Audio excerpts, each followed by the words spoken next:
Então, é a última aula desse curso, possivelmente a última aula, muito provavelmente a última aula do ensino online, pelo menos o ensino online obrigatório, né? E então, semestre que vem, espero vê-los pessoalmente. Vai ser muito bom, estou ansioso para isso. E, ao mesmo tempo, marca o fim, né? Pelo menos desse momento de reflexões sobre a melancolia. Não que a melancolia tenha acabado, né? Ela continua, mas ela, ela muda, né? Vai mudar de intensidade, acredito eu, e ao mesmo tempo muda de problemática, né? Nesse sentido, a gente também encerra um ciclo, né? E a aula passada eu utilizei bastante para tentar fechar alguns pontos, tirar algumas conclusões do que a gente veio discutindo a partir desse semestre que a gente leu um livro gigantesco e outras referências, mas um livro gigantesco sobre a melancolia e o discurso melancólico. E tentamos, no que foi possível, né, extrair uma perspectiva a partir dele, né? E a minha ideia para a última aula, então, seria fazer uma coisa diferente, que seria, então, discutir um texto a partir desse ferramental, digamos assim, que a gente foi adquirindo com o estudo da melancolia, e que é esse texto do Karl Jasper, A Questão da Culpa, Alemanha e o Nazismo. Como o Luiz estava lembrando pouco tempo atrás, né, agora na pré-gravação, a internet foi assolada, né, por manifestações mil de simpatia ao nacionalsocialismo e ao antissemitismo, né? Então, nada mais melancólico do que isso, né? E nada mais produtor de melancolia, ao mesmo tempo nada mais, digamos assim, explicável, né? Do que a partir dos mecanismos da melancolia não elaborados, né? E das digamos assim, saídas ressentidas a partir da melancolia, né? E então, no fim das contas, né, eu não fazia ideia de que isso poderia acontecer, mas bem a calhar, então poder discutir esse texto do Jasper num momento como esse, né? E ao mesmo tempo, além dessas manifestações, né, de YouTubers, né, e influencers, não sei como se chama, né, de simpatia ao nacionalsocialismo, de compreensão, ou coisa do gênero, ou de simpatia com o antissemitismo, coisa do gênero, também vem manifestações de cunho bastante antissemita, né, de pessoas que discordam deles, né? Isso que é curioso também, porque na ideia de rejeitar o enunciado aparecem também comentários mais absurdos possíveis, né? Um deles que eu vi é Luiz Henrique Gabas de Lima. Não sei se era para eu ler seu nome inteiro, agora já foi. O, ao mesmo tempo, um deles, por exemplo, foi de algumas pessoas comentando sobre a eficiência com que, de alguma maneira, havia uma pressão, né, de grupos que simpatizam com, com rejeição ao antissemitismo, produzindo digamos assim, uma restrição eficiente, né, à loucura dessas pessoas. E e ao mesmo tempo dizendo, né, de que isso só acontecia porque os judeus eram ricos, e porque ricos influentes, e porque influentes, né, são capazes de gerar esse tipo de restrição a esse tipo de discurso de ódio, né? O que é, por si só, também uma adesão a um certo discurso antissemita, né? Um discurso paranoico, fantasioso, né? De que os judeus são milionários, de que são poderosos e de que arquitetam, né, o mundo a partir do poder que possuem, ou seja, há um antissemitismo gigantesco nesse enunciado, né? Não faz ideia da estupidez sociológica que está dizendo, né? Estou dizendo que não haja judeus milionários, mas estou querendo dizer que judeus milionários não são representativos do espectro do judaísmo, né, ou da comunidade judaica, né? Ou seja, tem tão poucos judeus milionários quanto tem poucos milionários de qualquer outro tipo de grupo étnico e grupo religioso, né?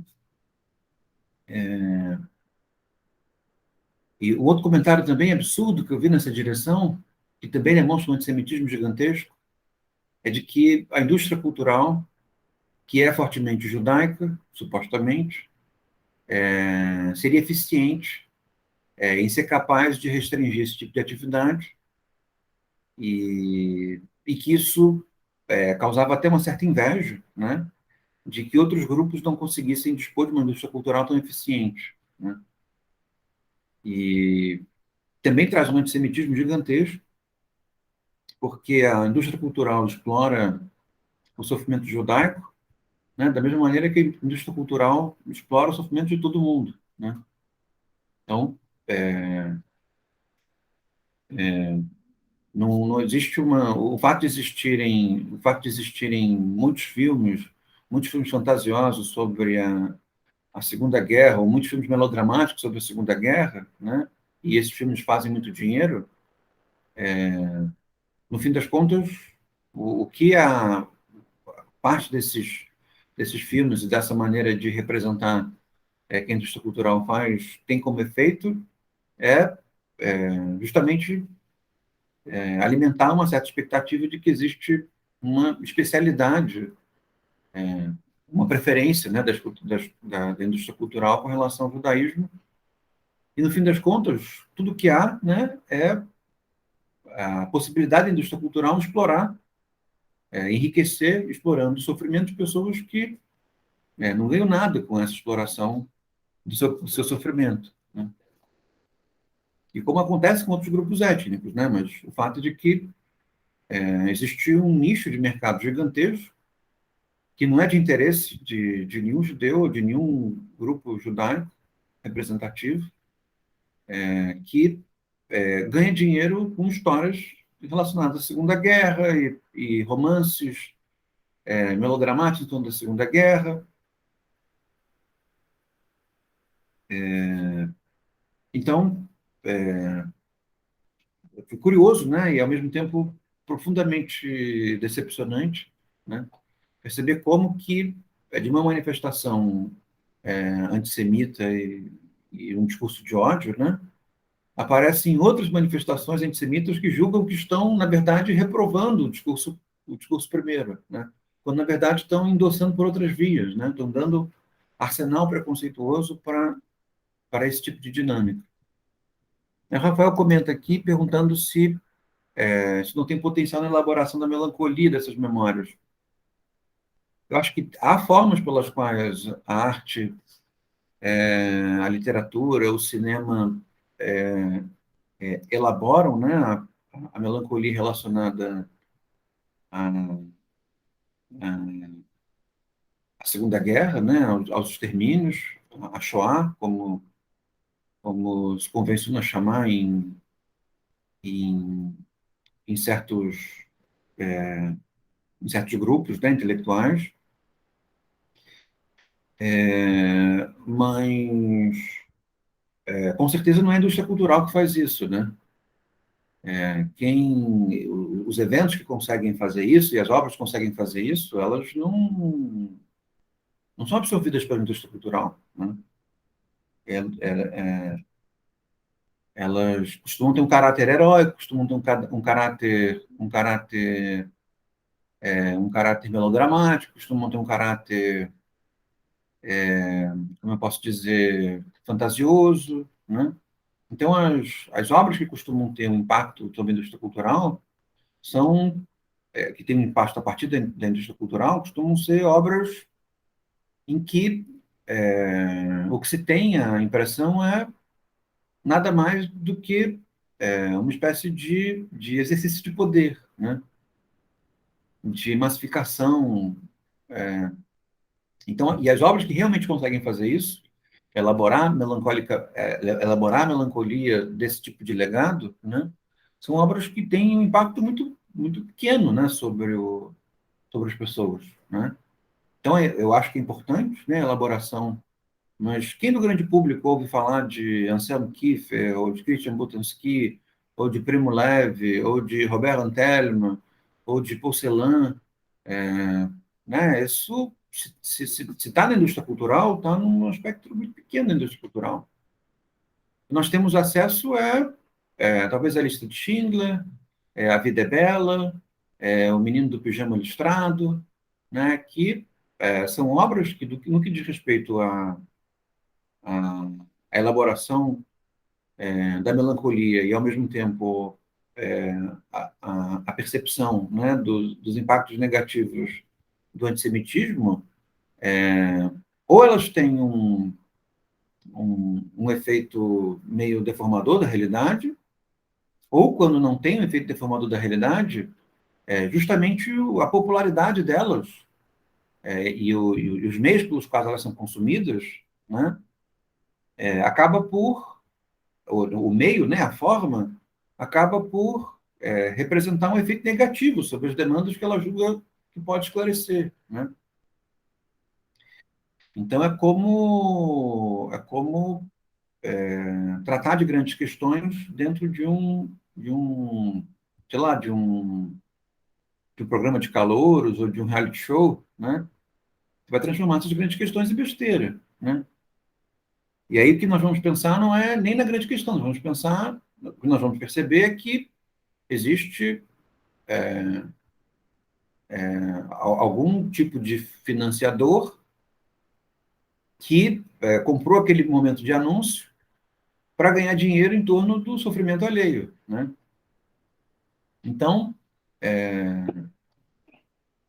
eu acho importante, né, de que haja esse esforço elaborativo, né? Mas eu não tenho a menor dúvida de que a indústria cultural não consegue fazê-lo, né? Tanto que a principal obra de elaboração melancólica do legado do Holocausto, né, é uma obra feita por um cineasta francês chamado Claude Lanzmann, chamada Shoah. Shoah é uma palavra hebraica, né? E que é uma obra, um filme de mais de 6 horas, um filme longuíssimo, que não tem fantasia, ele só ouve, né, pessoas implicadas no local, sobreviventes e perpetradores, e dessas pessoas falarem, você ouve essas pessoas falando sobre as suas memórias. É uma obra com impacto fantástico do ponto de vista moral e do ponto de vista histórico, e, né, a gente raramente tem contato com ela, né? Ao mesmo tempo, é uma obra que não foi para os grandes cinemas, demanda um certo tipo de paciência para vê-la, demanda investimento pessoal, né? Investimento de tempo e, ao mesmo tempo, são muito sofridas, né? Ou seja, não tem fantasia, não tem esperança, não tem, sabe? Não é como um filme hollywoodiano, né? De que mesmo que morra 70 mil pessoas, existe o amanhã, mesmo que morra milhões de pessoas, existe o amanhã, e amanhã é bonito, e a gente aprende alguma coisa, e as pessoas se amam, e sempre tem um casal, né? É uma obra em que Você aprende coisas, mas o que você aprende é que o sofrimento não tem sentido, né? E é só ruim. E, e que só tem vergonha nisso, né? Então, nesse sentido, isso é interessante também, né? Porque dentro desses comentários, ainda de cunho antissemita, que eu fui percebendo, né? Eu não fui atrás, né? A coisa me chegou. Pessoas que eu vejo no Instagram e tudo mais. Então, uma coisa ou outra, nem fui atrás, foi só o que foi espontâneo, né? E um deles como eu disse, né? Mas retomando e recomendando esse evento, justamente nisso, na vontade de se ter uma indústria cultural para defender as suas questões, as questões que te tocam enquanto minoria, né? E é um engodo. Na verdade, o que você tem que querer é que a indústria cultural não te defenda. O que a indústria cultural te defender, o que ela vai fazer é enriquecer umas 3 ou 4 pessoas que são perpetradores dos males que você sofre e vender seu sofrimento, tornar seu sofrimento uma coisa é, vendável, né? Uma coisa consumível, né? E vulgarizável, transformando seu sofrimento em fantasia de carnaval, né? Ou colocando seu sofrimento na boca, né, de um youtuber pré-adolescente responsável, né? Então, não parece ser uma grande coisa, mas algo que o sofrimento dos judeus durante a Segunda Guerra desencadeia, que é isso que o Rafael se refere, né, uma elaboração artística dessa melancolia, desse sofrimento, foi capaz de produzir uma arte bastante significativa e isso realizou efeitos sobre outros grupos que sofrem sofrimentos tão grandes quanto, gerou influência sobre modos de expressar esse sofrimento, de elaborar essa dor e, ao mesmo tempo, estabelecer formas de políticas de contenção, né, de sofrer coisas parecidas. Então, nesse sentido, esse esforço de entrar em contato, não com o produto da indústria cultural, mas com aquilo que artistas que elaboraram esse legado, ou que escritores, né, que sobreviveram um pouco mais para serem capazes de elaborar alguma memória e deixar algum tipo de registro de alguma coisa que, se for esquecido, será alguma coisa terrível de acontecer, né? Então, realmente isso serve de influência significativa, mas não como uma inveja acerca de ter sido escolhido pela indústria cultural, mas por uma influência artística e intelectual de descobrir formas de tentar elaborar o que é inelaborável, né? De tentar falar o que, no fim das contas, ninguém consegue dizer, né? Então, nesse sentido, você consegue se perceber, e eu trabalho com arte contemporânea também, você consegue perceber artistas negros,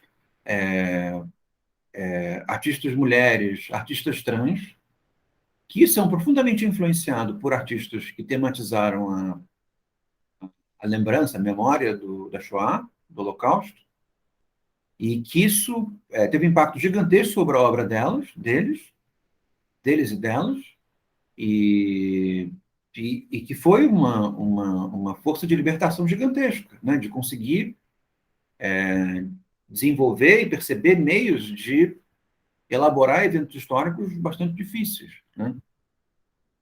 Mas, evidentemente, que esses artistas negros, os artistas trans, esses artistas mulheres, né, que foram bastante influenciados por esse tipo de arte, de legado, também não são absorvidos pela indústria cultural, né? Conseguem fazer trabalhos, conseguem desenvolver carreiras, mas absorvidos pela indústria cultural eles não são, né? E que bom, né? Porque a parte do sofrimento por assim dizer, minorias, né? Ou das políticas de diferença, né, que foi incorporado pela indústria cultural, vai ser vulgarizado nesse tipo de incorporação. Então, quanto mais, né, se puder resistir a essa captura, melhor, né?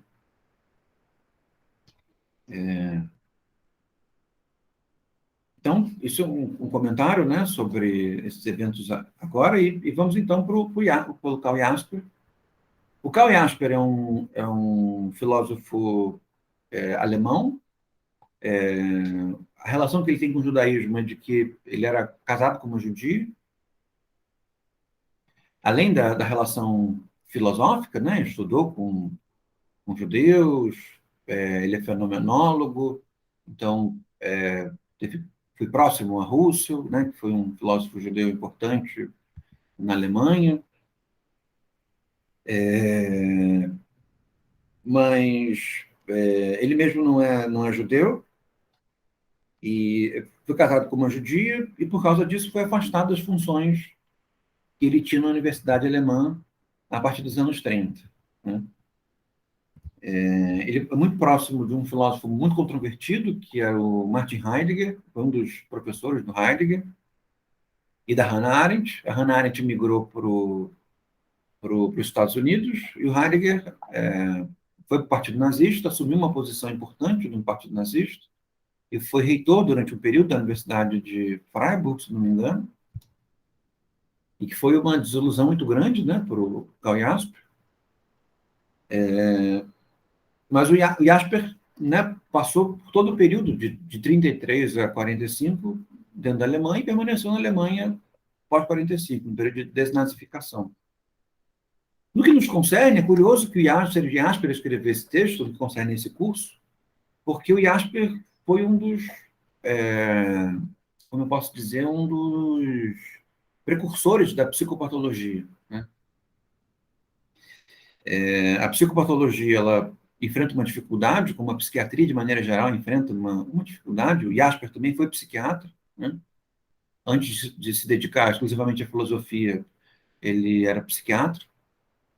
E a psiquiatria e a psicopatologia enfrentam uma dificuldade grande, que é a de se dedicarem a doenças com relação às quais o fator etiológico não é propriamente identificável, né?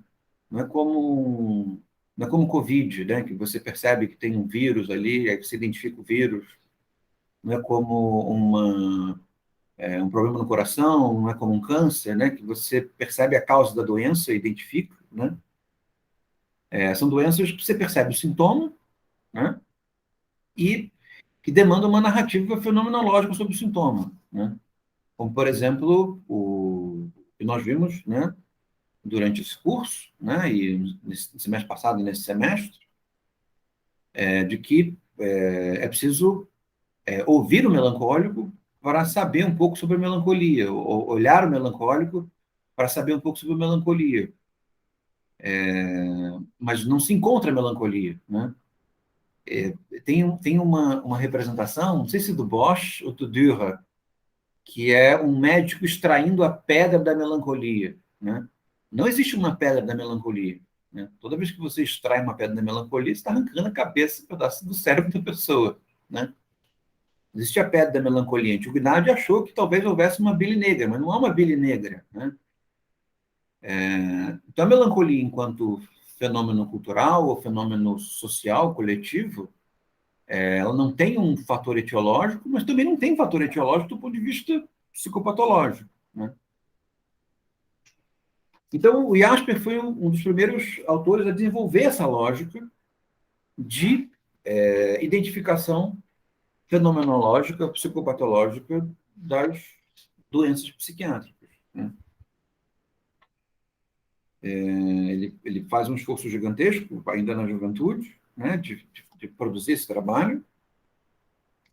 E isso, muito embora não seja mais a referência, né, nesse tipo de abordagem, influenciou, né, a maneira como se sistematiza esse conjunto de patologias, né, patologias convencionalmente chamadas de patologias da mente. Né. Depois ele se tornou exclusivamente um filósofo, principalmente um filósofo de orientação fenomenológica, desenvolveu um trabalho gigantesco em torno disso, né? Até que foi afastado da universidade e teve que ficar em casa, isolado, e o que ele conseguiu foi preservar a esposa dele da deportação. Então, a esposa do Jasper não foi assassinada. Quando acaba a guerra, a Alemanha ela cai sob o controle dos aliados, né?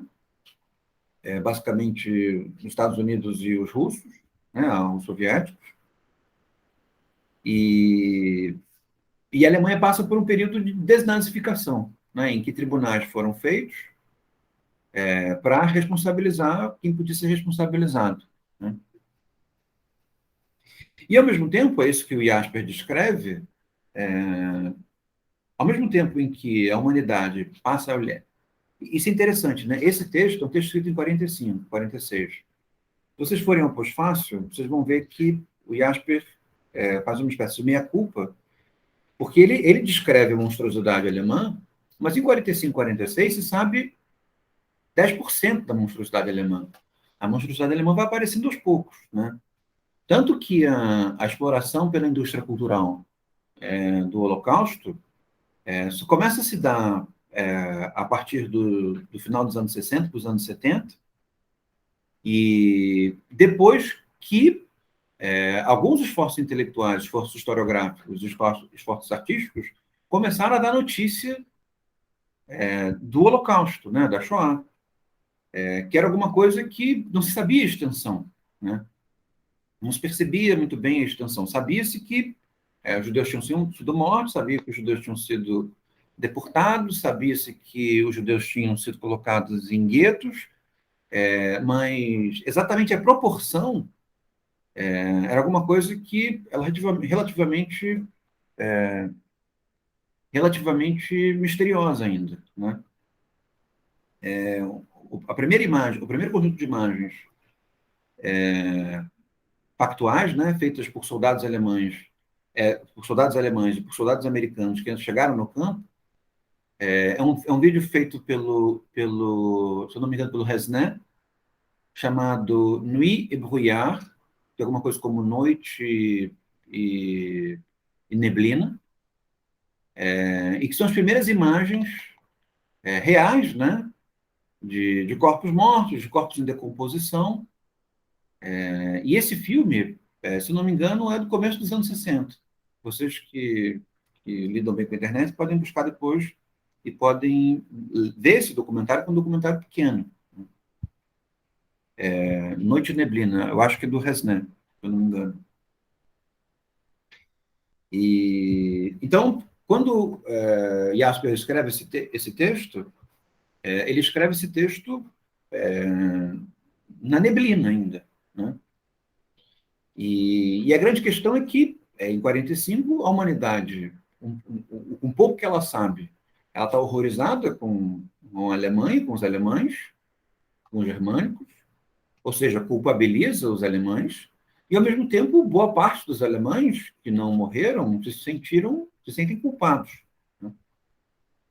E, nesse sentido, uma forte bruma melancólica se abate sobre a Alemanha, e muito embora a Alemanha contemporânea seja muito diferente da Alemanha de 45, não se pode dizer que essa bruma melancólica tenha se dissipado completamente, né? E que essa sensação de culpa tenha se dissipado completamente.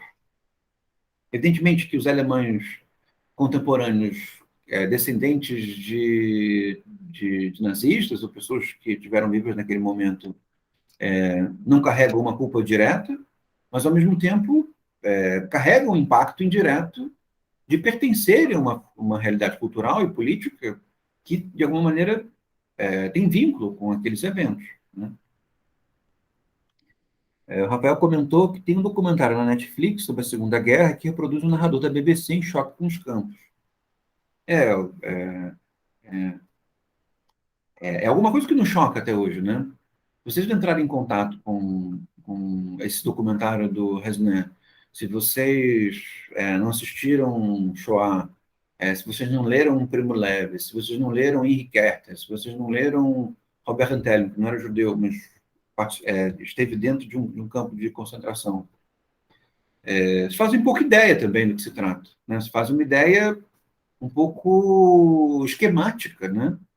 De que os alemães mataram judeus, mataram ciganos, mas não se expuseram ao tipo de sentimento das pessoas que sobreviveram e tentaram falar e não conseguiram falar sobre o que passaram, sofreram, né?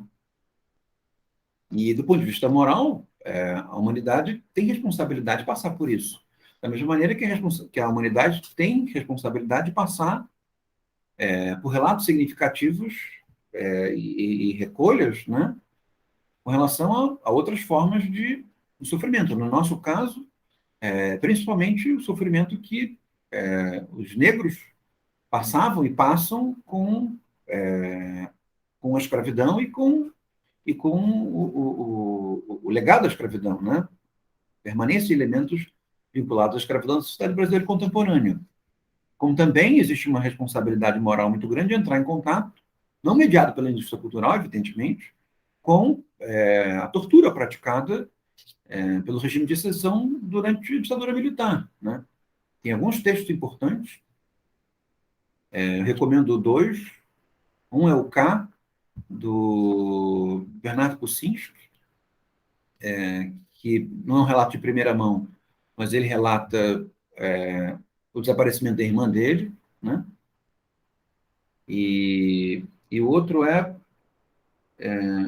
me fugiu agora o nome, acho que é Flávio de Carvalho, que é um jornalista que também é uma espécie de memórias do cárcere, né? Depois eu posso procurar para vocês, que também é um relato bastante importante, né? Sobre a tortura. Penso agora também num documentário que é o tipo Que Bom Te Ver Viva, né? Que é um documentário, ao mesmo tempo é uma elaboração também com elementos teatrais, né? Das mulheres torturadas, né? Do efeito da tortura sobre as mulheres brasileiras durante o período. Deixa eu ver se Que Bom Te Ver Viva aqui.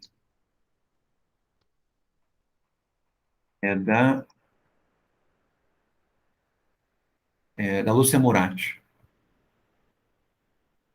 E como esses documentários e esses textos, esses romances, esses relatos, vários outros, né? Que também não fazem parte da indústria cultural e que são muito importantes para entrarmos em contato com o peso moral desses eventos, né? Então, nesse sentido, o Jasper escreve esse texto em 46, 45, 46, e é um momento em que os alemães estão sendo responsabilizados, culpabilizados, ao mesmo tempo um momento em que os alemães se sentem culpados. E, ao mesmo tempo, se sentem culpados por estarem vivos, né? Boa parte deles se sentem culpados por estarem vivos. Nós vimos que nós vamos ver, né, na aula de hoje, como o discurso melancólico manifesta características parecidas, né? E o discurso melancólico identificado psicopatologicamente, né? O discurso melancólico de pessoas que foram entendidas como melancólicas do ponto de vista clínico, né? Seguindo a, a, a, o direcionamento da Lambot, né? E isso vai na direção, né, de um esforço que eu tentei fazer, de utilizar a melancolia não como apenas, né, como um tipo de sofrimento tratável, examinável, mas como uma categoria social, uma categoria coletiva, né, um fenômeno e, ao mesmo tempo, um fenômeno que oferece uma possibilidade de conceptualização, segundo o qual a gente consegue analisar e pensar sobre o rebatimento da imoralidade dentro de um determinado contexto social e político, né? O efeito da restrição política sobre as pessoas e, ao mesmo tempo, o efeito, né? A falta de efeito, num certo sentido, sobre outras, né? Quando, ao invés de vivenciar a melancolia, ou se sentir a melancolia, rejeitam a melancolia ou transformam a melancolia em ressentimento, para não entrar em contato com esse tipo de bagagem necessária, né? Ou, como nós, que somos instruídos e sabemos nesses eventos, reprovamos esses eventos, o apontamento, né, de que existe uma falha significativa no tecido social, que é o fato de nós entrarmos em contato com o ponto de vista cognitivo, sabermos as coisas e não sentirmos aquilo com relação a que nós entramos em contato.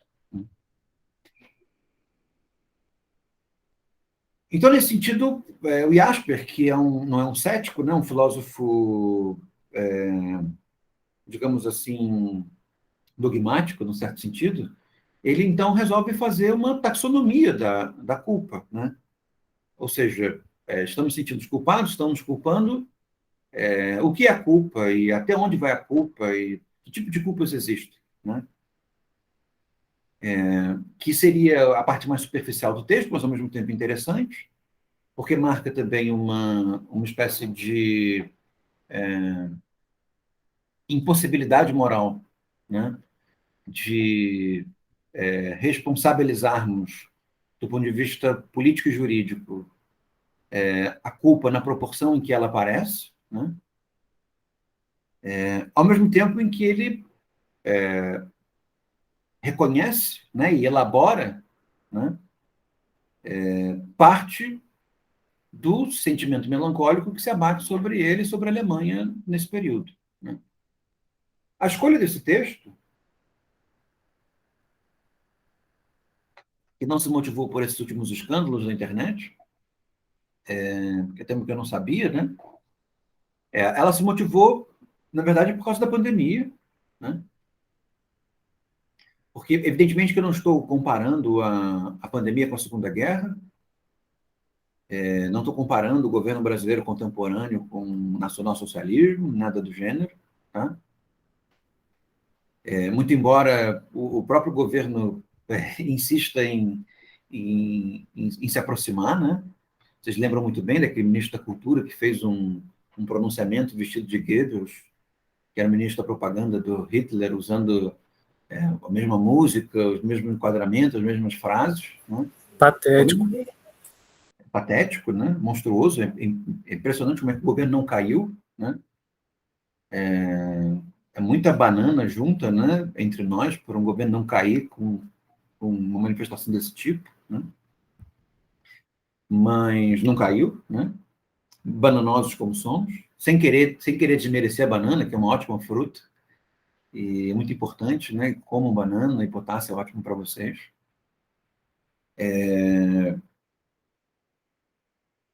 Mas eu não tô dizendo isso, né? Não estou comparando uma coisa com a outra, mas alguma coisa que eu estou comparando é o fato de que alguma coisa bastante significativa se abateu sobre nós, né? Nós fomos profundamente marcados, traumatizados por esse evento, perdendo pessoas da nossa família não perdendo, sendo confinados, lidando com a morte das pessoas que nós conhecemos, tendo a nossa vida impactada, do ponto de vista financeiro, do ponto de vista do nosso trabalho, do ponto de vista da nossa experiência de vida, do ponto de vista da nossa educação, né? Ou seja, seguindo a taxonomia da Lambert, a nossa imagem de nós mesmos, ela foi impactada, né? Ou seja, marcas, né, clivagens narcísicas foram realizadas sobre a nossa coletividade, sobre nós, a partir desses eventos, inevitavelmente. Isso nos leva a, a, uma, a um negativismo novo, né?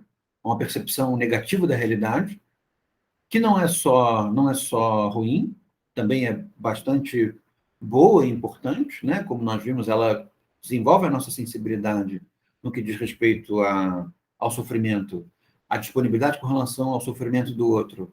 Ao mesmo tempo, aumenta a nossa sensibilidade em perceber e formalizar o que acontece diante da gente. Num certo sentido, também nos coloca um pouco mais resilientes a resistir à pulsão de morte, né?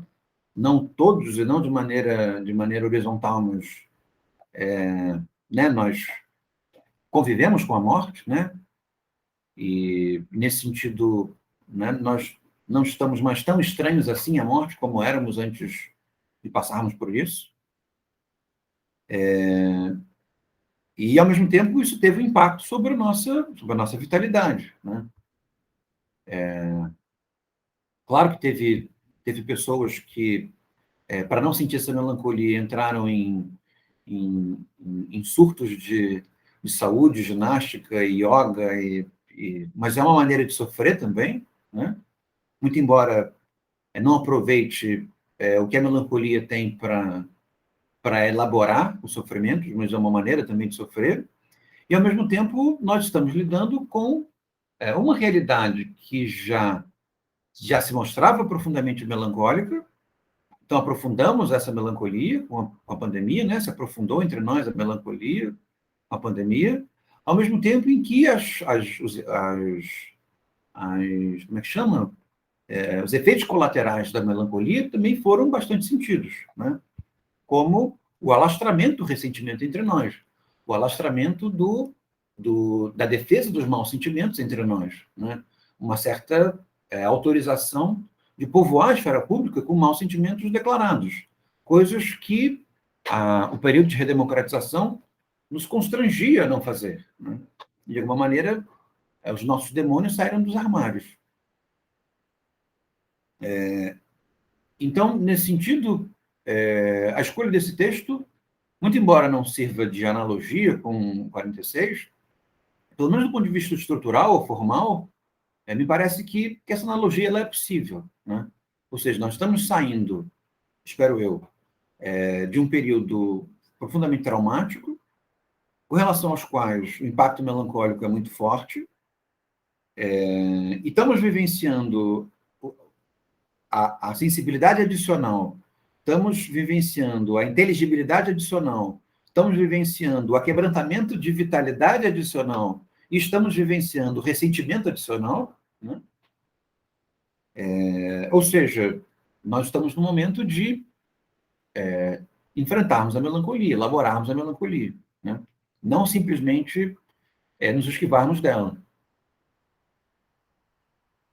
Então, nesse sentido, esse texto parece emblemático como um esforço parecido com um esforço, claro que num momento muito mais difícil do que o nosso, mas um esforço parecido com o esforço que nós estamos no momento de precisar fazer do ponto de vista moral, do ponto de vista político, né?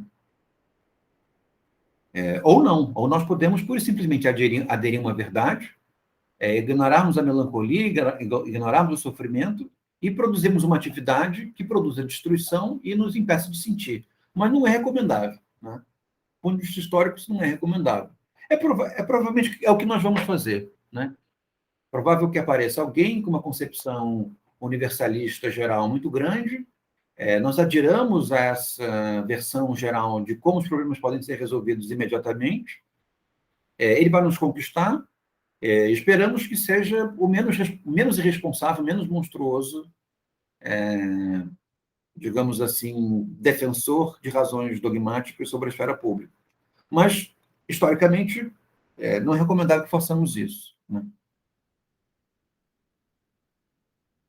Então, acho que serviu de preâmbulo para o texto, né? Localizou o texto no espaço, na história, ao mesmo tempo os problemas e o porquê esse texto apareceu aqui entre nós no nosso último encontro, tá? Então, como eu fiz com os outros textos, eu vou pegar alguns momentos do texto e vou tentar comentá-los e incorporar no nosso argumento, tá?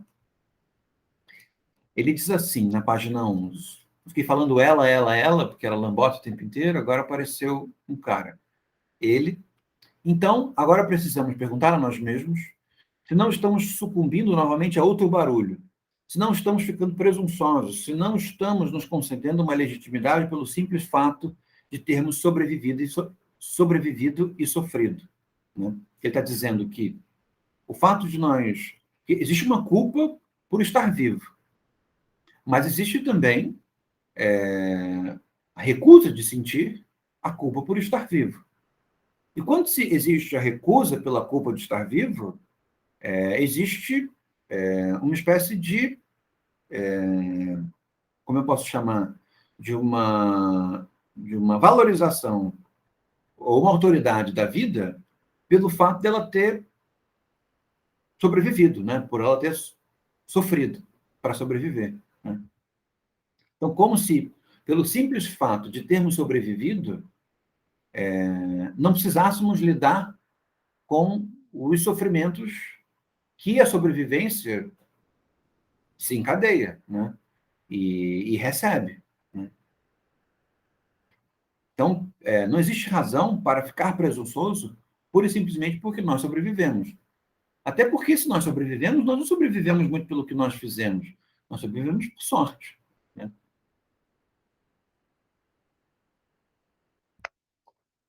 Imagino que todos vocês devam ter pegado Covid em algum momento dessa trajetória. E, e mesmo com a vacinação, né, uma roleta russa imunológica. Né? E, ao mesmo tempo, não desapareceu. Então, se nós estamos vivos, sim, pode ter um elemento de responsabilidade, né? Nós temos ficado em casa, lavado as nossas mãos e coisas do gênero, nos vacinado, mas o componente de acaso, né, de fortuito, é muito grande. Né? Temos claro o seguinte: o fato de vivermos e sobrevivermos não ocorre graças a nós. O fato de estarmos em novas situações, com novas chances em meio à terrível destruição, não foi conquistado com esforço próprio. Não nos atribuímos uma legitimidade que não é nossa de direito. Isso é interessante. Como é um filósofo dogmático, né, ele diz dessa maneira peremptória: não. Né? O que, de alguma maneira, em alguns momentos é bom ouvir assim. Né? Um cético não colocaria nesses termos. Né?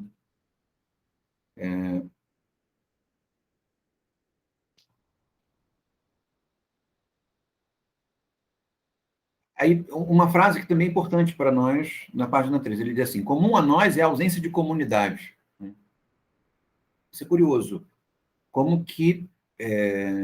E não foi assim em todos os lugares, né? Porque a pandemia ela é atravessada por um período de reaparecimento da extrema-direita no contexto nacional, né? E a nossa extrema-direita ela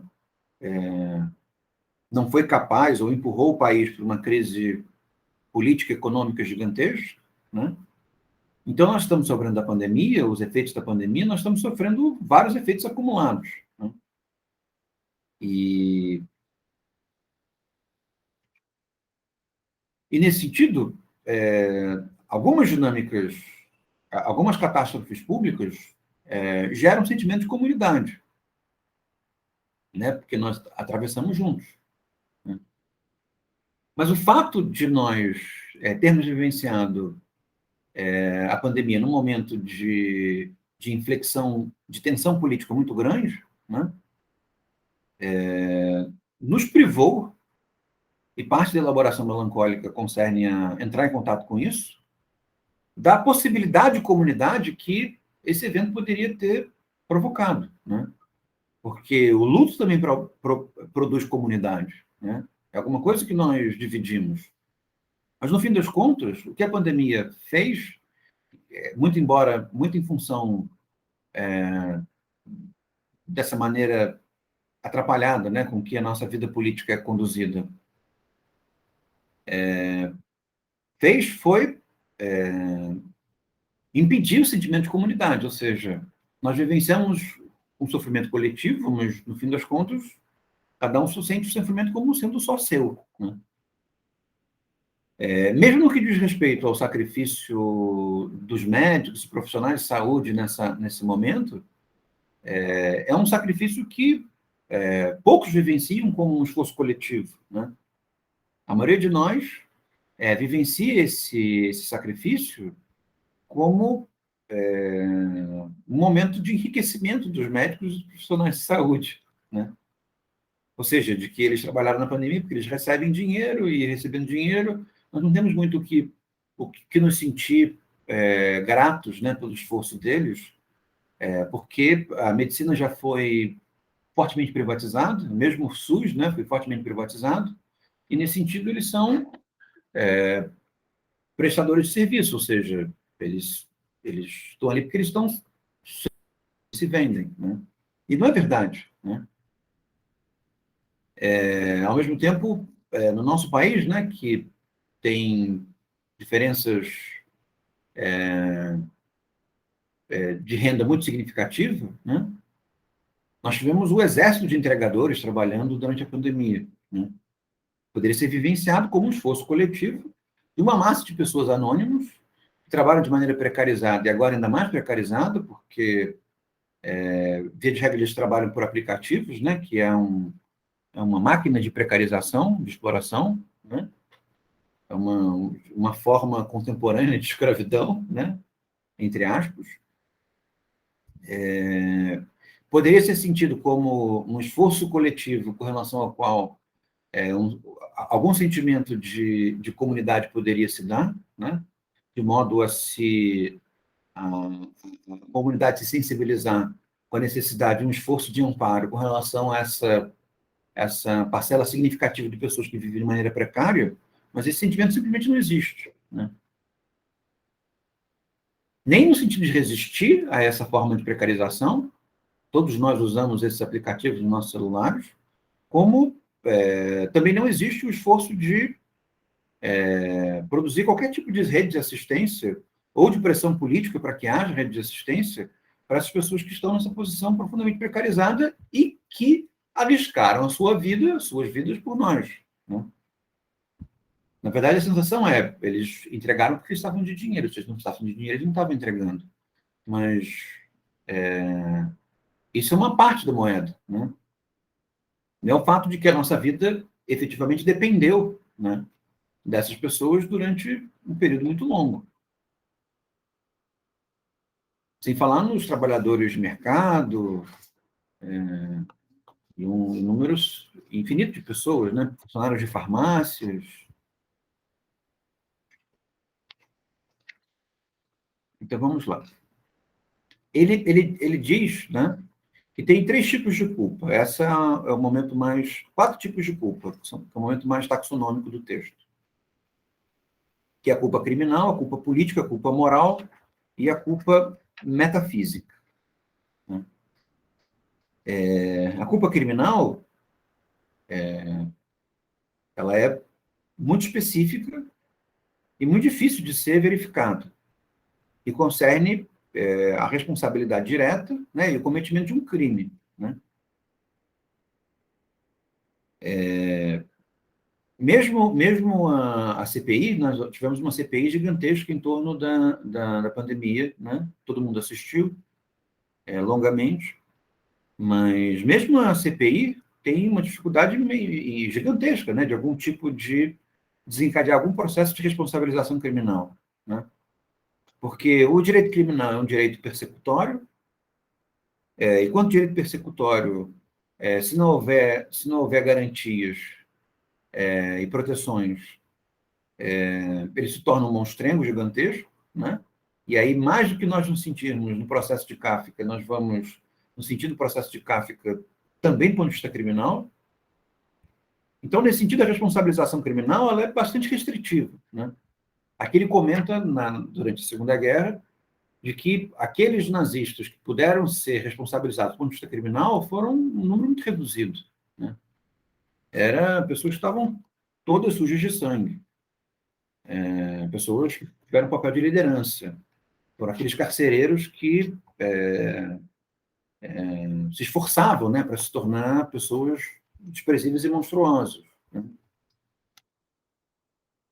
Nesse sentido, pensando mesmo em termos de pandemia, né, o número de pessoas que foram responsáveis pela piora da pandemia é um número imenso, né? Mas aquelas que são responsabilizadas do ponto de vista criminal, pouca, né? Quase nenhuma. Na verdade, talvez ninguém, né? Nem o presidente da República parece que vai poder ser criminalizado, responsabilizado do ponto de vista criminal. Então, a culpa criminal ela é uma culpa residual, ela não é problemática do ponto de vista coletivo e não é problemática do ponto de vista melancólico, né? Porque você pode até mesmo condenar alguém criminalmente, mas isso não, no máximo, que se tem um efeito expiatório local, né? E aquele que se sente aliviado em função do efeito expiatório local, na verdade, não está entrando em contato com os sentimentos advindos do trauma relacionados ao evento que provoca a melancolia, né?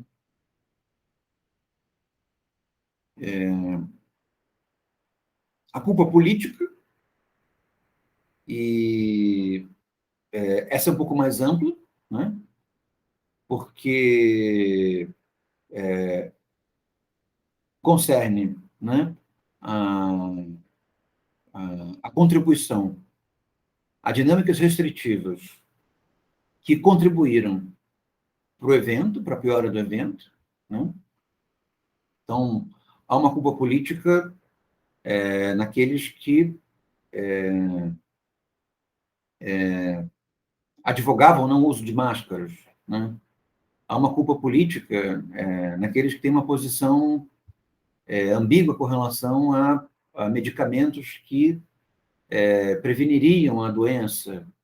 Existe uma culpa política em defender opiniões persecutórias e paranoicas em torno de em momentos importantes, né? Ou seja, foram pessoas que contribuíram para um certo esforço restritivo, uma dinâmica restritiva, que impactou a esfera comum, produziu efeito de previsibilidade, e esse efeito de previsibilidade pioraram o quadro, né?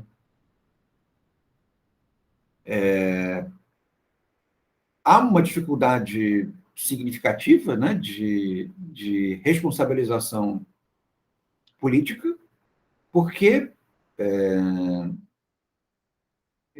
muito embora a responsabilização política ela seja possível, né, a política ela é transitória e as pessoas mudam, né, da maneira como se posicionam do ponto de vista político. Então, se mesmo políticos, né, que são políticos profissionais, né, assumem posições completamente contraditórias num espaço de tempo curto, e nós não conseguimos responsabilizá-los do ponto de vista político, né, ainda mais no tecido fugidio da sociabilidade, né, em que a responsabilização política se torna quase impossível. Você vai interpelar as pessoas pelo eu sei o que vocês fizeram no verão passado, eu sei o que vocês fizeram na pandemia passada, né? Então, nesse sentido, a responsabilização política ela está diretamente ligada a uma vontade de quem vence o conflito político, né? E isso não quer dizer que a vontade de quem vence o conflito político responsabilize politicamente da maneira devida, né? Porque a política ela tem um grau de particularidade, ela é feita de vencedores e vencidos, né? E ela é feita de efeitos de restrição que grupos dominantes impõem a outros, e nesse sentido, o que um grupo vencedor faz não é se expor à própria culpa política que ele, porventura, poderia ter, né? Mas expor o grupo politicamente derrotado a uma responsabilização circunstancial, né? Que tem um efeito na luta política, né? Então, a gente não sabe como vão ser as próximas eleições, mas as próximas eleições vão ser parte do debate eleitoral, que vai acontecer no final desse ano, vai concernir num esforço retórico de responsabilização política de grupos diferentes, né? Mas, ao mesmo tempo, cada um, né, rejeitando ou aceitando, sentindo ou não sentindo, né? Sabe a culpa criminal que tem, sabe a culpa política que tem, né?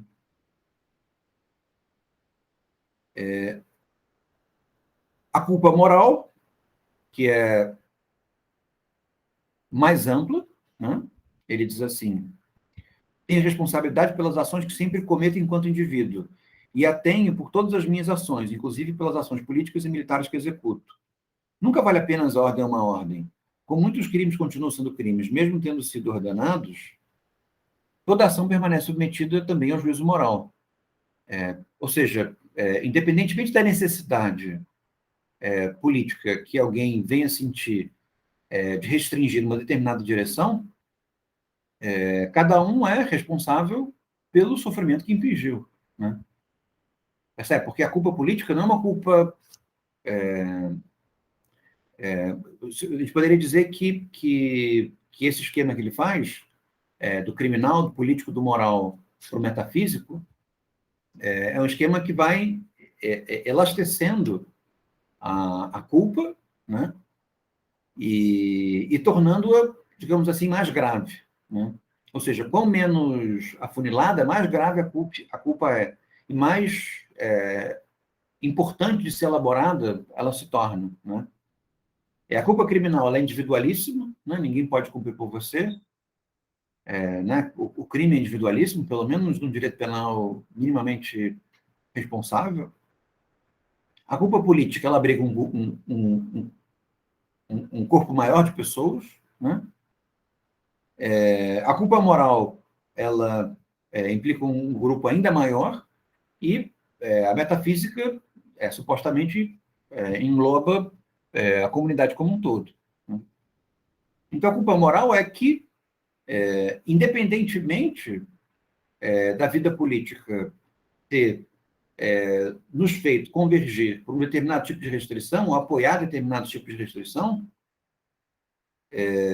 nós somos responsáveis pelo sofrimento que produzimos, né?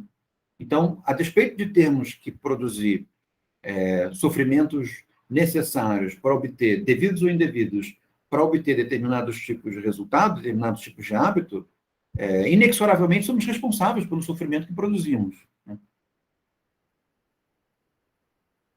Então, digamos que tivéssemos feito tudo certo, né, em âmbito pandêmico, e não tivéssemos nenhuma culpa criminal, nenhuma culpa política, né, que efetivamente temos. Ainda teríamos uma culpa moral, percebem? Porque não se enfrenta uma crise sem obrigar sofrimento nas pessoas, né? Essa culpa moral ela pode ser branda, ela pode ser justificada, né? Como, por exemplo, a gente, nesse momento, como a gente vive muito obscurantismo, a gente não pensa, a gente não pesa o peso moral de algumas dinâmicas. Mas mesmo os obscurantistas sentem. E mesmo os obscurantistas sofrem. Então, se você estabelece medidas restritivas que obrigam as pessoas a se comportarem de uma maneira esclarecida contra aquilo que elas sentem, né? Existe um peso moral nisso também. É um peso moral justificável, brando, claramente aceitável, mas não é alguma coisa a ser desconsiderada, né? Eu penso em termos de vacinação, né? Nós não chegamos a uma dinâmica de obrigatoriedade de vacinação, porque o peso moral do hábito vacinal ele já foi vivenciado no passado, né? Mas digamos que nós precisássemos, do ponto de vista coletivo, alguma coisa parecida com, claro que mais brando, porque o mundo é mais brando hoje, mas uma coisa parecida com uma política de vacinação Carlos Chagas, né? Bater na casa das pessoas e vacinar as pessoas à força, né? Eu acho que isso não é recomendável, mas dependendo do tipo de vida pandêmica, do tipo de efeito pandêmico, de peso pandêmico que nós estamos vivendo, né, é alguma coisa que é necessária.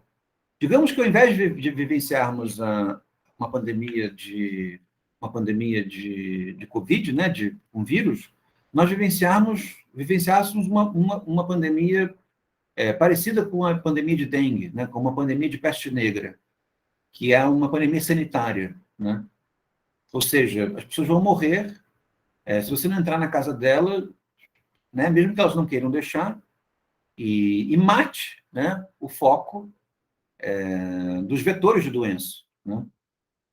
Ou seja, elas não têm escolha. Você precisa entrar na casa delas e matar os ratos, ou exterminar as pulgas, ou matar a fonte da- da- do nascimento dos mosquitos, né? É uma medida política necessária, né? Vai ter um efeito importante no futuro, mas existe um peso moral em torno dela, né? É um peso moral cuja a insensibilidade marca um indício de baixa qualidade da vida política, percebe? E baixa qualidade da vida moral também. Sofrimento importa. E, por último, a culpa metafísica. Então, nesse sentido, nós temos uma culpa moral muito forte e que precisa ser...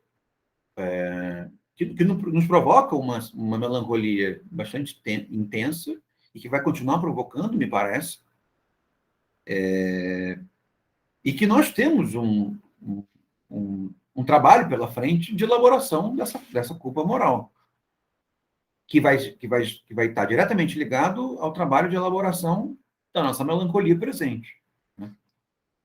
Entrar em contato com ela, entendê-la, nos sentir, sabermos por que nos sentimos impotentes, até onde nos sentimos impotentes, aonde nos sentimos desamparados, por que convertemos o nosso desamparo em perseguição e, e ressentimento, né?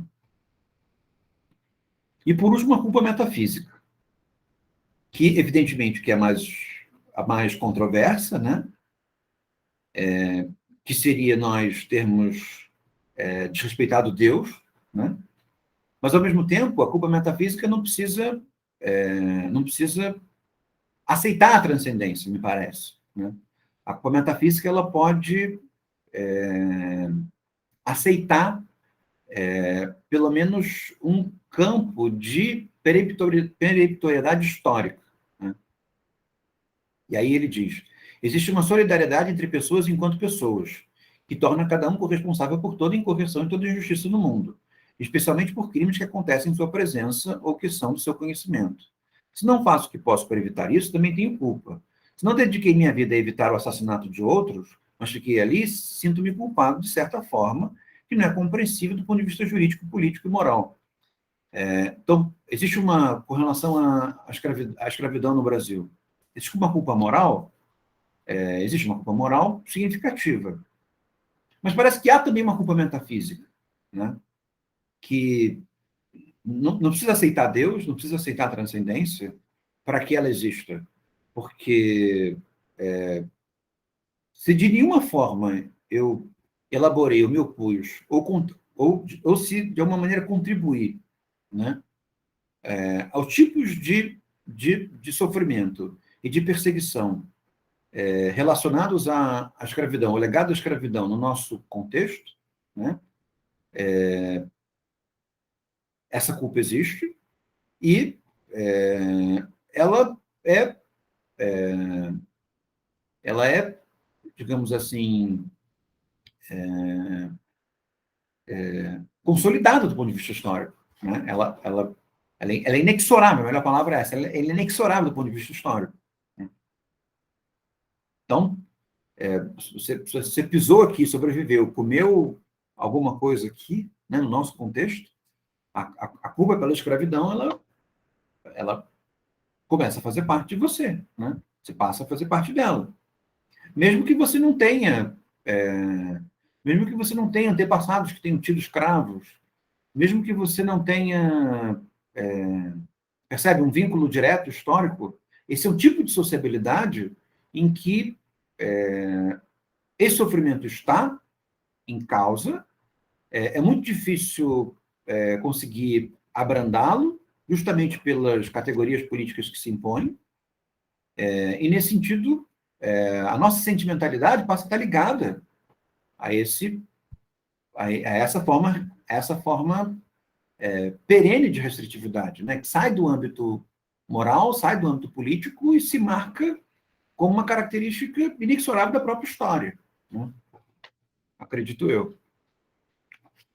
Então, nesse sentido, pensando no caso dos alemães, a culpa metafísica não os deixa, né? Mesmo afastados bastante do ponto de vista histórico, e afastados do ponto de vista moral, político e criminal, de 45, de 46,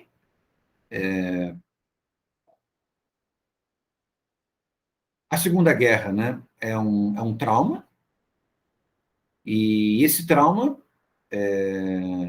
gera uma clivagem narcísica, né, na identidade cultural nacional, e, ao mesmo tempo, ela é historicamente inexorável, né? De uma maneira, sendo ou não sendo descendente de alemães envolvidos na guerra, se carrega uma culpa metafísica por ser alemão, né? Por estar falando daquela língua, né? É uma pergunta. Mas essas culpas, independentemente do tipo, é só constatado para argumentar, ou ele faz juízo de que esses sentimentos sejam perniciosos? Ele está dizendo que essa culpa é alguma coisa constatável, percebe? Ela existe porque essas pessoas existem. E essas pessoas são culpadas por algo. Exatamente, um dado de realidade. E, ao mesmo tempo em que é um dado de realidade, tem um dado de dificuldade, opacidade. Porque nós temos uma culpa metafísica, mas isso não quer dizer que a culpa metafísica pode ser convertida numa culpa moral, numa culpa política ou numa culpa criminal, né? Porque quanto mais presente a culpa, mais, digamos assim, irresponsabilizável ela se torna. Mais responsável ela é, né? Quão mais intensa, quão mais espraiada, mais nós podemos responsabilizar em função dessa culpa, mas, ao mesmo tempo, mais irresponsabilizável ela é. Porque o que se faz, né? Nós que somos um povo onde a escravidão está por todos os lados, como nos responsabilizar por ela, né? Do ponto de vista direto? De alguma coisa que não seja meramente sentimental ou argumentativo, né? Nós não conseguimos. Mas, ao mesmo tempo, percebemos que boa parte dos efeitos deletérios da nossa realidade partem disso, né? Então, você pode... a gente criou um tipo criminal, né? Que é o crime de racismo. Que ele se dá em situações muito específicas, né? Em que alguém trata de maneira explícita alguém de forma racista. Mas o aspecto problemático do racismo explícito, ele é bastante diminuto, né? E a possibilidade de condenar alguém por esse crime é bastante fugidia, né? É tão difícil quanto condenar alguém por trabalho escravo, percebe? Porque, justamente, quanto mais a culpa ela caminha para a sua dinâmica criminal, quanto mais, digamos assim, material ela precisa ser, mais esquivável ela se torna, né? Devida e indevidamente. Devidamente pela proteção contra o direito criminal, que o direito criminal ele é persecutório, e indevidamente porque nós sentimos, talvez esse indevido seja duplo, né? Porque nós sentimos que nós não temos que levar a sério a culpa ou a melancolia que advém dela, justamente porque não existem consequências oficiais.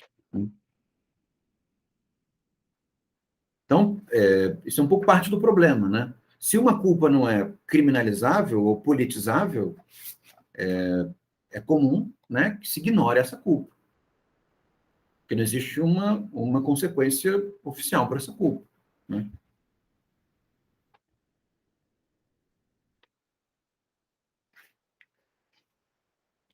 Então, seguindo no texto, eu só estou pegando alguns momentos do texto, tá? Não vou ler o texto inteiro, claro.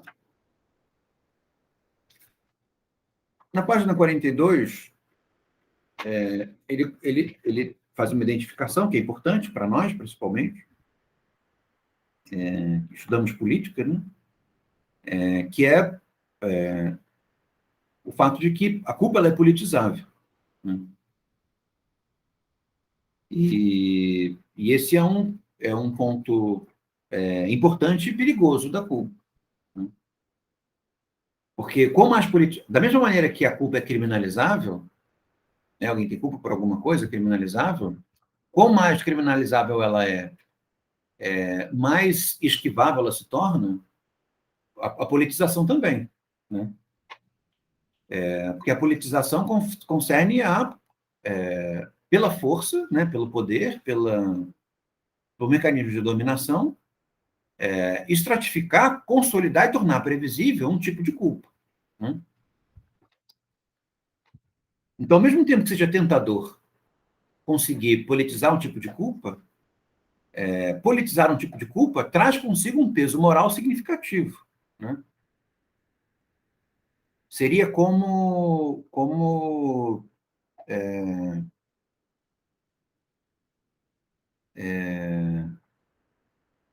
estabelecer um tipo de desvio, né, de restrição com relação a grupamentos que em algum momento estiverem envolvidos no negacionismo à pandemia, né?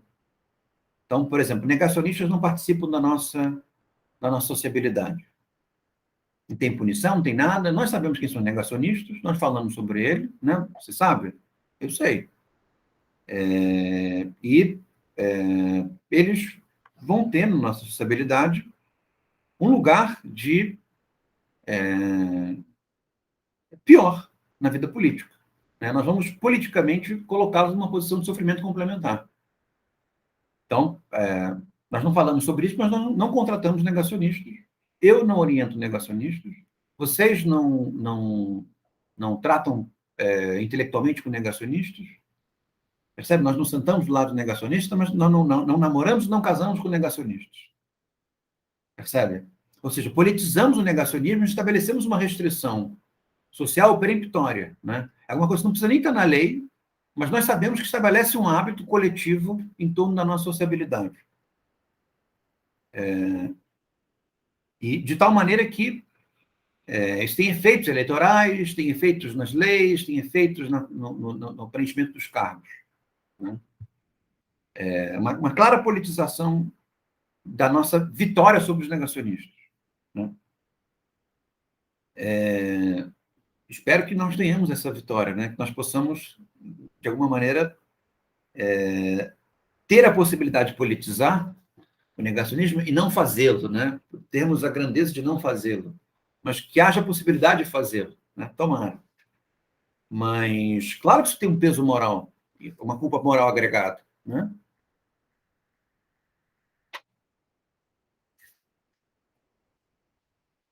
Perceberam?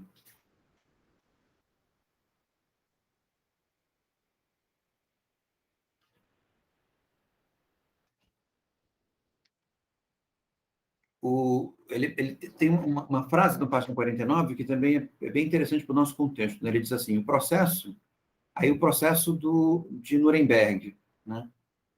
Que absolveu muita gente e condenou algumas, né? Mais absolveu do que condenou. Todos eram nazistas, bem nazistas, né? Não sei se tem um oxímetro de nazista, mas se tivesse um oxímetro de nazista, muitos nazistas, né? E alguns foram condenados, outros foram absolvidos. E aí ele diz, o processo é resultado do fato de que não nos libertamos do regime criminoso, mas deles fomos libertados pelos aliados. Nós não fomos libertados pelos aliados em matéria pandêmica, né? Nós nos libertamos a nós mesmos. Mas, ao mesmo tempo, foi preciso que fôssemos libertados. Percebe? Porque, do ponto de vista social e coletivo, nós entramos num momento de muita hesitação, de muita tensão desorganizadora, né? Então, de alguma maneira, os parlamentares nos libertaram de um certo efeito complementar, claro que não sem custo, né? Porque parlamentares não são bobos, né? E essa autoridade que eles obtiveram, nos libertando parcialmente de um negacionismo muito forte, de uma perseguição muito forte, ou de um obscurantismo muito forte, eles estão utilizando para romper tetos de gasto, obter mais dinheiro para gastos espúrios, mais gasto no que diz respeito ao financiamento eleitoral, né?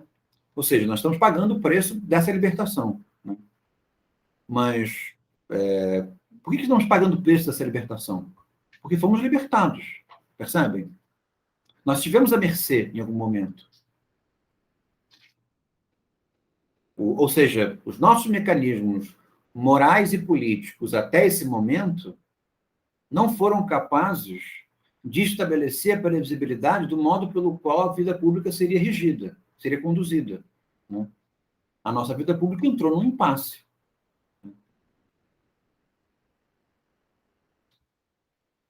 Ele diz na página 50, desde que os povos europeus processaram seus monarcas e os decapitaram, a tarefa dos povos é manter a sua liderança sob controle. Nós não conseguimos fazer isso. E é por isso que, em alguns momentos, um tipo de liderança nos liberta de outra, né?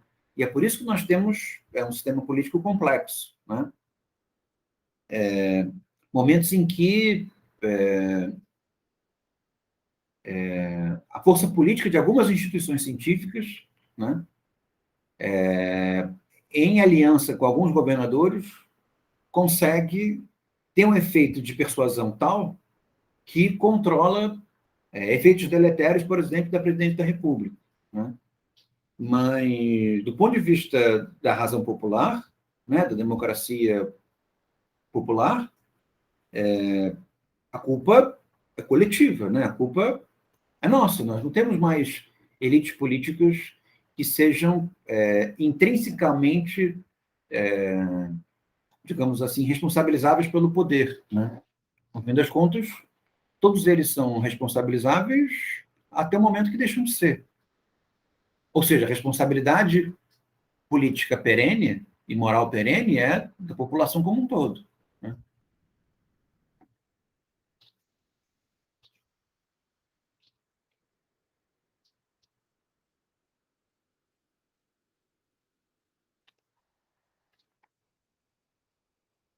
E seguindo, na página 66, ele diz isso. Se isso acontece e eu estive presente e sobrevivi quando o outro foi morto, estão dentro de mim há uma voz que me faz saber. O fato de eu ainda estar vivo é culpa minha, né? Isso traz consigo uma culpa metafísica moral, né? No caso, por exemplo, que muitas pessoas que tiveram acesso à assistência morreram, né? Mas uma proporção significativa das pessoas que tiveram acesso à assistência não morreram. E de forma que pessoas que não tiveram assistência adequada não conseguiram, né? Ou seja, se nós tínhamos possibilidade de acesso à saúde nesse contexto, a nossa chance de sobreviver foi maior do que aqueles que tiveram acesso a uma saúde precária, né? Percebe? Isso traz consigo uma culpa.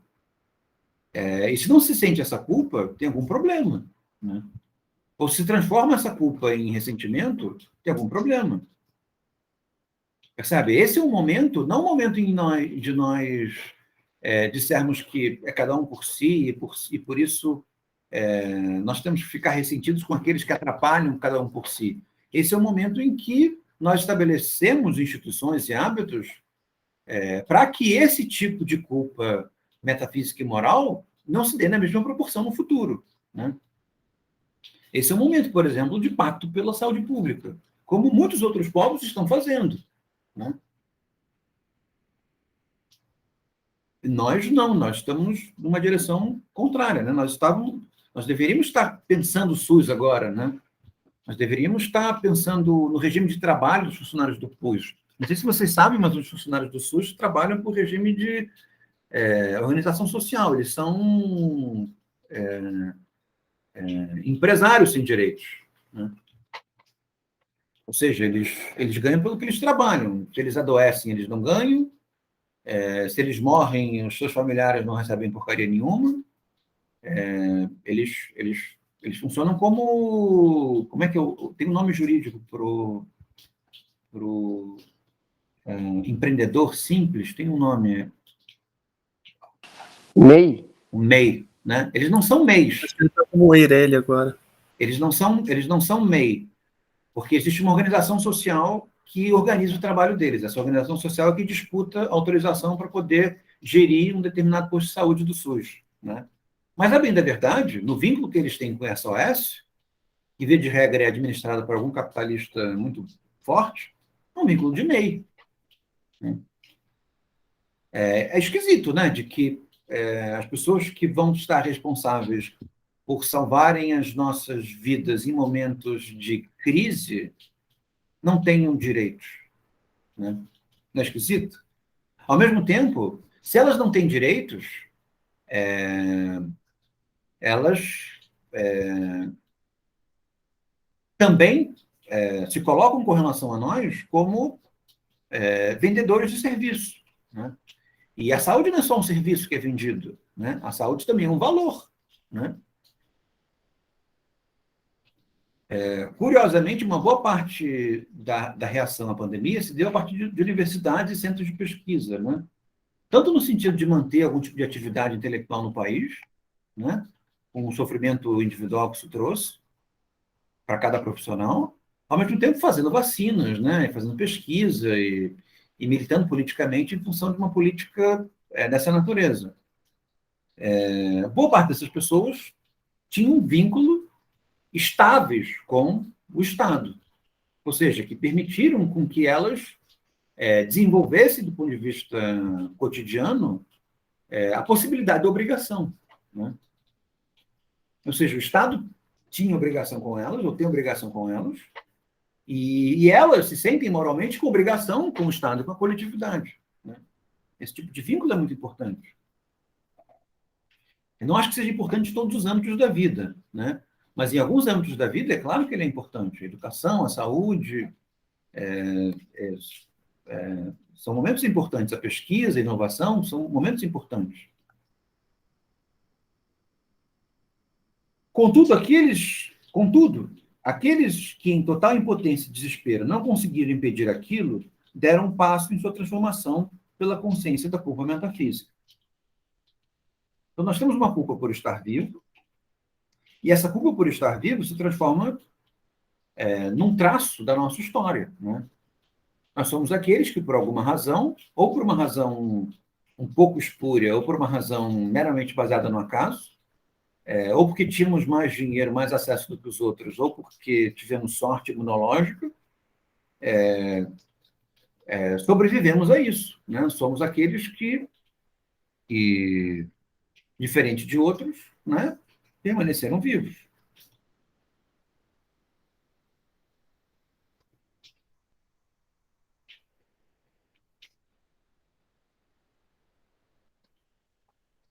Ele faz um alerta, né? Na página 68, que é interessante. Ele diz assim: nossa dissecação dos conceitos de culpa pode se tornar um truque para se livrar da culpa. As diferenciações colocadas em primeiro plano podem encobrir a origem e a unidade da culpa. É um pouco o que eu comentei um pouco antes, né? Por exemplo, a impossibilidade de uma culpa criminal ou de uma culpa política pode fazer com que se lide de maneira cínica com a culpa, né? E, ao mesmo tempo, o fato de todos nós termos uma culpa também pode fazer com que nós lidemos de maneira cínica com a culpa e dizermos que, então, não temos culpa nenhuma. É nesse sentido que a melancolia me parece ser um marcador significativo anti-cinismo, porque o que significa sentir culpa? Sentir culpa significa sofrer algo, não saber de algo, né? Saber que se tem culpa tem nenhuma importância. Quer dizer, tem alguma importância, mas tem uma importância reduzida, né?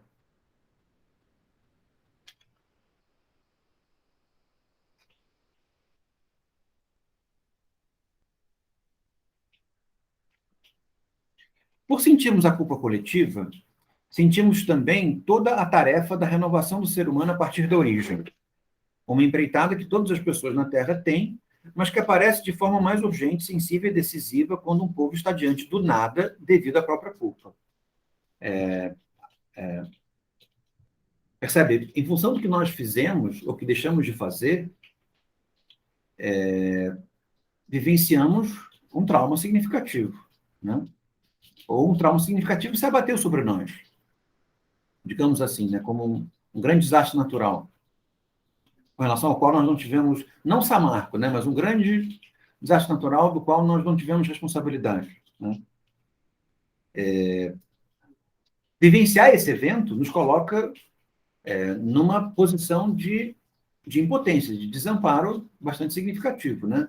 Eu gostaria de conseguir fazer alguma coisa, mas eu não sei o que fazer, não consigo fazer. E mesmo assim sobrevivo. Esse momento nos coloca em contato com a falta de sentido, né? É isso que é o nada, é isso que é o vazio, né? Que o melancólico pode vir a reagir de maneira equivocada, estabelecendo uma crença num vazio absoluto, num nada absoluto, né? Que faz com que a melancolia se torne uma experiência inexorável e impossibilitadora, né? E geradora de apatia, no certo sentido, né? Mas essa relação é uma relação constante e inesquivável, que é a relação entre a culpa e o nada, né? Por que nós sentimos culpa? Porque percebemos que estamos lidando com uma coisa que escapa à nossa capacidade de fazer sentido, percebe?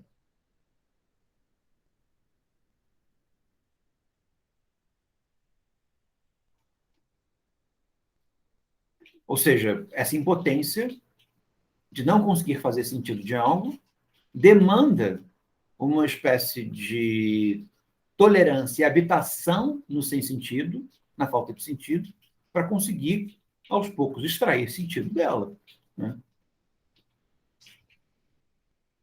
Parece que, como filósofo, eu agora perdi completamente o universo conceitual. De fato, a linguagem cessa. Lembra quando nós tratamos disso, né? De que, diante do trauma, né, da clivagem narcísica, do sofrimento especular, do sofrimento com relação à imagem especular, diante da sobrevivência e tentar conseguir falar sobre aquilo a que se sobreviveu, né? A linguagem falta, né?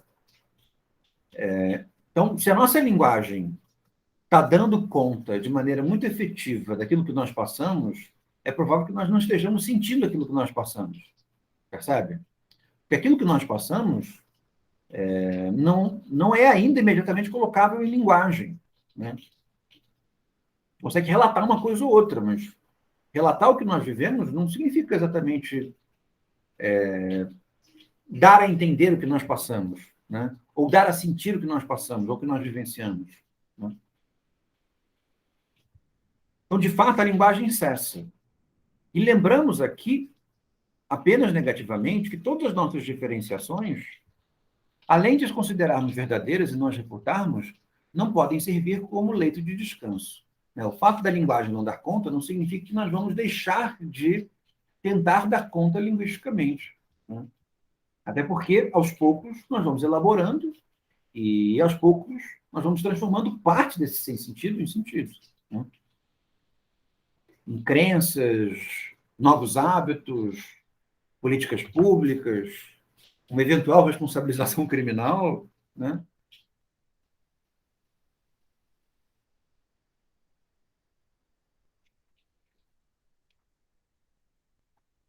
continuando.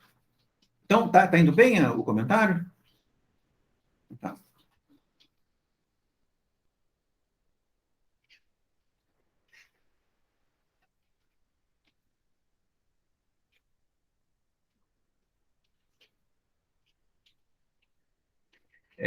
Revidar o mal com o mal, especialmente os detentos, não só os administradores do presídio, seria como torná-los maus e criar uma nova desgraça. Isso é uma alusão, né? Que revidar com o mal, qual o mal? O mal é o acontecimento, né? Que nos faz nos sentir culpados. Revidar essa culpa com o mal, pura e simplesmente, né? Com uma politização pura e simples, ou com uma criminalização pura e simples, principalmente no âmbito político, né? Pode criar uma nova desgraça. Ainda mais se esse campo esclarecido com relação à saúde pública vier a vencer politicamente, que parece que talvez não vai acontecer, né? Mas se conseguir vencer politicamente, revidar o mal com o mal pode vir a gestar uma nova desgraça, né? Ou uma polarização pior, né? É preciso algum tipo de prudência para ser capaz de gerir um momento político em que todos se sentem, de maneira variada, culpada, seja lidando com essa culpa ou não, né? Ou transformando essa culpa em ressentimento, perseguição, coisas do gênero. É bem verdade que se diz, quando se fala da culpa alemã, é culpa de todos. O mal oculto em todo lugar é culpado pela irrupção do mal nesse espaço alemão. E, de fato, seria uma falsa desculpa se nós, alemães, quiséssemos abrandar nossa culpa nos referindo à culpa da condição humana em geral. Essa ideia traz não alívio, e sim aprofundamento da culpa. Percebe? Seria nós dizermos que nós temos culpa porque somos pessoas, pessoas são mais, são falhas. Né? Isso é o mal original, é o mal adâmico, né? É a, é a, como é que se diz? É o pecado original, né? E transformar uma culpa histórica em pecado original na verdade, tratar com cinismo uma culpa histórica, né? O exemplo da escravidão é muito claro, né? Por que nós não devemos nos sentir culpados com relação à escravidão? Porque a humanidade é má, a humanidade sempre escravizou, né? Ela escravizou, os egípcios escravizaram os judeus, os muçulmanos escravizaram os cristãos, os japoneses escravizaram os chineses, os ibéricos escravizaram os negros. Então, a escravidão está aí para isso mesmo, né? A humanidade é má e o ponto é de que a humanidade, não sei se a humanidade é má ou se ela não é, mas o fato é de que a humanidade ela é original, né? Na malignidade que produz, nos vícios que produz, né? E existe uma especificidade em cada nova produção de um vício, né? Ou em cada novo efeito descontrolado de um determinado vício, né? Nesse sentido, a responsabilização ela é coletiva, né? Nós sentimos culpados por estarmos vivos, não porque nós não temos opção, sobreviver é a única coisa que nós temos que fazer, né? Seria uma maneira de dissolver essa culpa. Mas nós temos culpa por estarmos vivos porque participamos dessa sociabilidade, dessa vida política específica, né? Esse momento. E outros povos têm de outra forma, mas essa é a nossa bagagem produtora da nossa melancolia contemporânea, né? Ele diz, acompanhando o comentário que eu fiz, a questão do pecado original não pode se transformar num caminho para se desviar da culpa alemã, ou da nossa culpa, né? O conhecimento do pecado original ainda não é o reconhecimento da culpa, né? Sabermos que somos culpados intrinsecamente não quer dizer muita coisa. E a confissão religiosa do pecado original também não pode se transformar no vestido de uma falsa confissão de culpa alemã e coletiva, de modo que na falsa obscuridade uma coisa represente a outra. É quando, por exemplo, no caso do Brasil especificamente, nós nos escondemos atrás do cristianismo, né? Ah, porque cristãos se sentem culpados por existir, logo, cristãos não precisam se sentir culpados de nada, né? Eles são culpados só por, né, serem pessoas, e nesse sentido eles já resolveram a culpa deles, seja lá qual for, crendo no Cristo, né? É uma maneira metafisicamente irresponsável de lidar com a esfera comum, né, com a vida pública.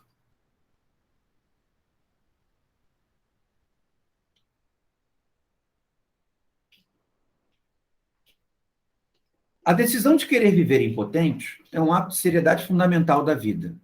Página 98. Decorre dele uma transformação que modifica todos os juízos de valor. Esse querer viver impotente, para mim, concerne a lidar com o desamparo, né? A decisão de querer permanecer vivo, lidando com um certo desamparo, uma certa sensação de impotência. Decorre dele uma transformação que modifica todos os juízos de valor. Se esse ato for executado, se as consequências forem assumidas, se o sofrimento e o trabalho forem aceitos, então aqui talvez se encontre a mais alta possibilidade para a alma humana.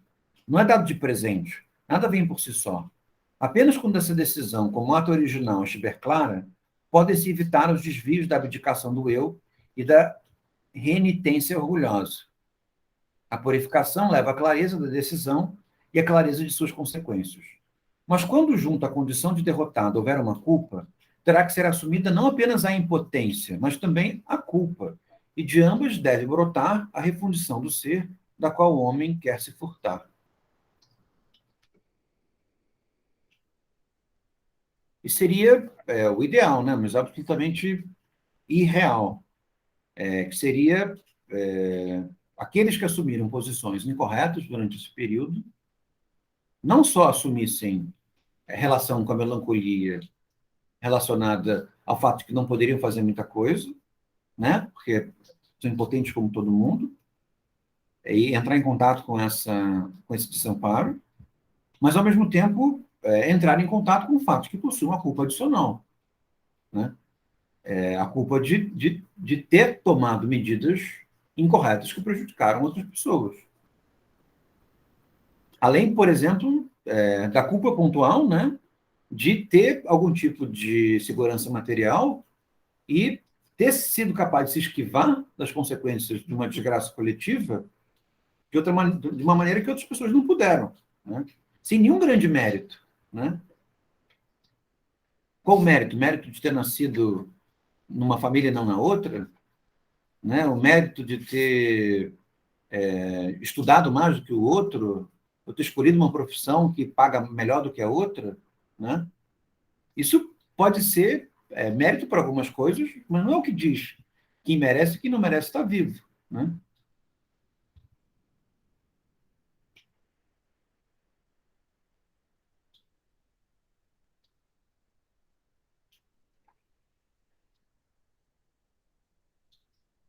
Aí o último capítulo, ele vai tratando das formas de reparação, né? Que no nosso contexto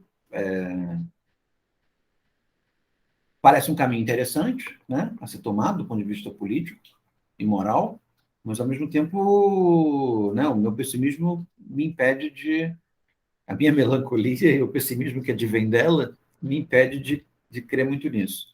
Politicamente, isso significa realizar os atos que, partindo do dizer sim interiormente, colocados em forma jurídica e abdicando das próprias necessidades, restabeleçam uma parte do que foi destruído aos povos atacados pela Alemanha hitlerista.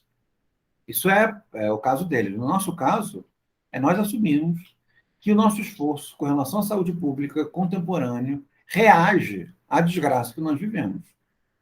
Percebe? Nós não vamos contribuir à saúde pública da mesma maneira que nós acreditamos em 88. Nós vamos crer nela porque nós estamos elaborando uma culpa, reagindo a alguma coisa que nós fizemos de ruim, né?